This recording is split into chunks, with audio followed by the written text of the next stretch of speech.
We only get so many of these Saturdays left, fellas. You know what I mean? Like it's getting to be about that. My seasonal depression kind of starts to set in around this time, as weird as it is to say, because I know what this means. I know we're about to not have college basketball in about 2 months and we're going into the wilderness. But tomorrow, we got to live in the present because that's all we got. Tomorrow, we got some bangers. And the granddaddy of them all, Michigan, Duke, DC. Michigan, I believe, is a 2.5, 3-point favorite, depending on where you're shopping around. BetMGM obviously is where we would recommend. Matt, we'll come to you first. You love this Michigan team. You were in the building for the demolition of Purdue, and you haven't been able to stop thinking about it. What do you see for this game tomorrow? I love how you say that too, where you tease that thing up.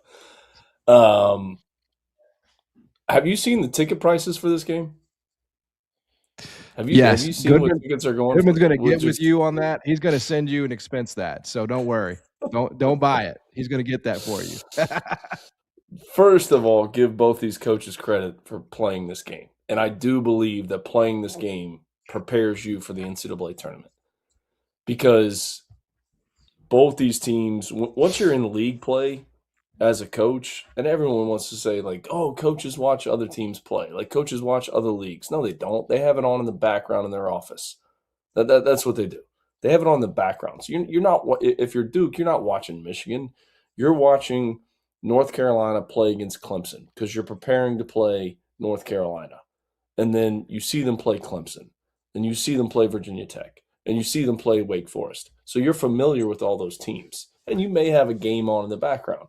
But the way that it works is when practice ends, you go home, you say hello to your wife, you say hello to your kids, you put them to bed, and you go back into your home office and you're back focused on your next game and maybe have a game on in the background. But when I say games like these prepare you for the NCAA tournament, because once you get there, you got a one-day prep on a team that you've never seen before, from a league that you've never seen before, most likely. You play on Thursday, that Saturday game, you've never seen this team before. You've never seen their style of play. So that's exactly what John Shire in back-to-back years, he did it last year against Illinois. He's preparing his team. And Dusty May's doing the same thing. So let's start there. In terms of the matchup, I don't know that Duke has the size up front to compete with these guys up front. I don't. I think Duke's got to make a ton of threes to be able to do it. I love the interview the other night on the Field of 68 that Goodman and Dallin Cuff and Rob Doster did with Lindenborg. And Lindenborg was like, I mean, they're like, how do you beat it? How do you beat Michigan? How do you beat you guys? And he's like, I don't know. Do what Wisconsin did. It's like, all right, make 15 threes. Like that's what you have. I don't know that Duke can do that. I don't know that they can do that. And I think the size up front is really going to bother Boozer because I don't know that he's played against a team that has this much size up front. I don't. But I credit both of these coaches for playing this game. And the committee should not penalize either one of these teams. Both these teams should be one seeds in the NCAA tournament. They should not get penalized. Whoever loses this game should not get penalized. They should not get penalized. They should actually get credited for playing this game. Even if they lose by 40, even if one of these teams loses by 40, they get credited. Should not. First of all, they're not going to lose by 40, but they should not get penalized. Justin, what's your assessment of the matchup? Do you concur with McCall in terms of the matchup difficulties that Michigan's going to present Duke? I think I lean a little bit less worried. I am worried because this, I think, will be the first.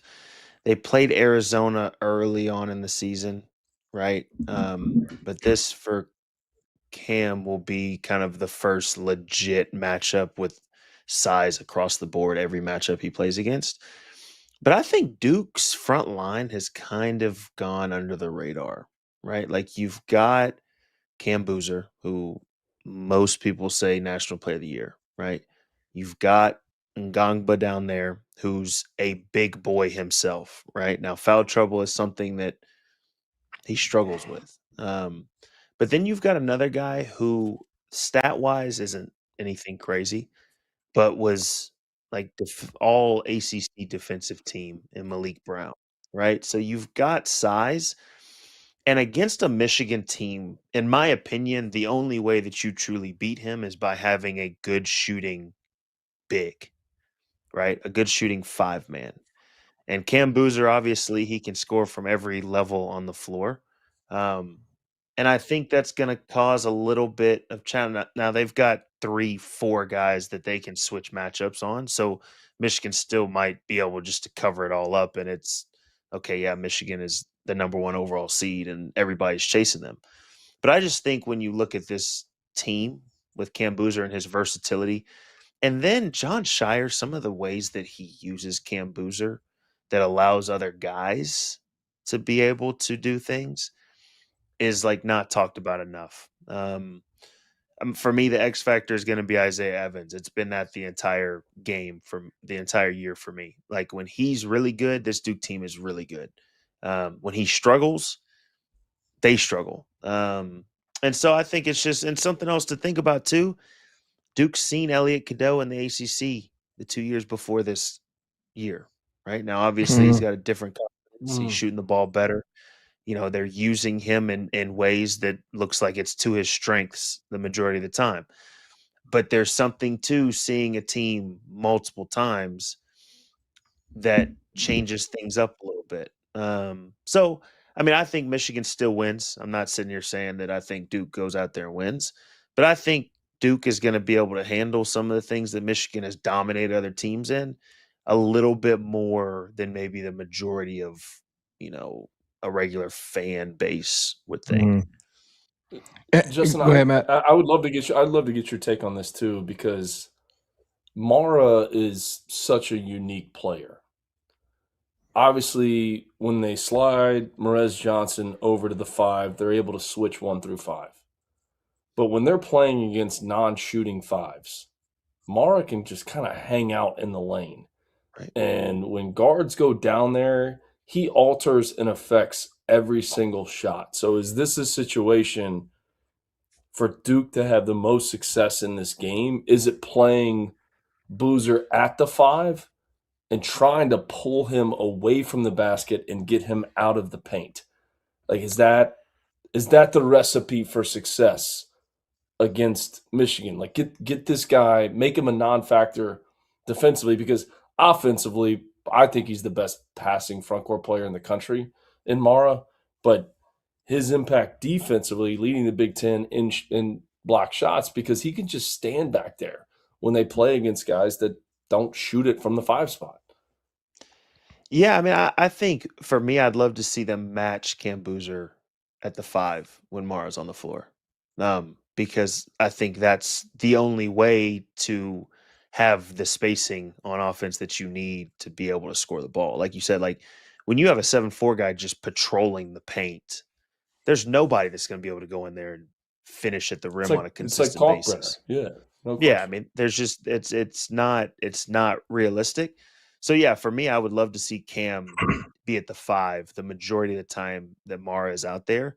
And then okay, now you go small. Now you bring Ngangba in there, and now he can do whatever he needs to do, whether it's setting screens.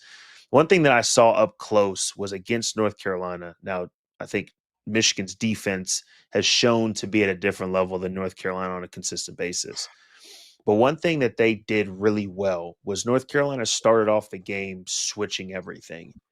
And their switch offense was, I mean, they had probably 2-3 slips to the basket for dunks in the first 5 minutes.